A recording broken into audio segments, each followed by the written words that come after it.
the first time, 3 generations of hometown heroes from one family are on display throughout the streets of Torrance. I'm so proud to be able to see their banners up on Torrance Boulevard in the city where all of us grew up in.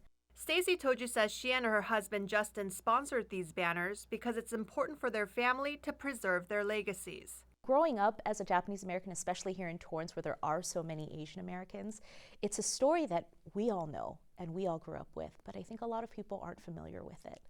During World War II, Japan was considered the enemy of the United States. So a lot of my relatives, my grandparents, they were all interned in camps, and they had the option to stay in camp or to volunteer to serve. And so a lot of them did. They wanted to prove their loyalty, they wanted to prove their patriotism, so they enlisted and they had their own segregated unit. That segregated unit was called the 442nd Regimental Combat Team, an Army unit made up of Japanese Americans from Hawaii and the mainland U.S. This is where the Iguchi's military lineage began.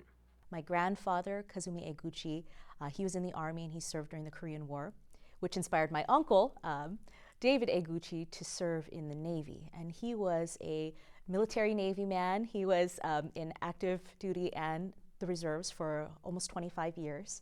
And because of his service, he inspired his son, my cousin Chris Eguchi, to serve as well. So he's currently at the U.S. Naval Academy in Maryland. My uncle Dave got to swear in his son, and it was a very emotional moment for us all, and we're so proud of Chris, and we can't wait to see, how his career goes.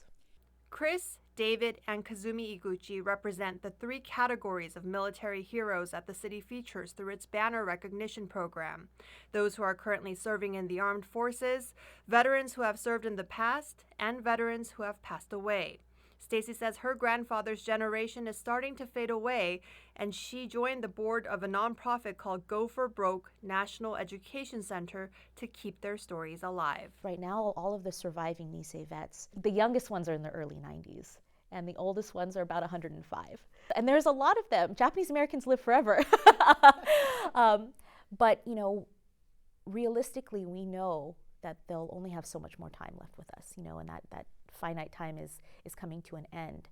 So we're trying to learn as much as possible, to document as much as possible. Stacey shares many pictures, including this, her favorite family photo, where they all wore matching shirts in memory of her grandfather when he passed away at the age of 86. It's really inspiring all the generations. So, I'm sure we'll have future generations of of armed forces as well. She says participating in the city's banner program gave her the opportunity to dig deeper into her roots and appreciate her family even more. So it really is a good way to learn more about what your family has done, the service that they've provided, and to appreciate the fact that they did come home. And it also helps me, empathize with all of the other military families with, soldiers who are in combat right now. There's this phrase in Japanese, and it's okage sama de, and it means because of you, I am.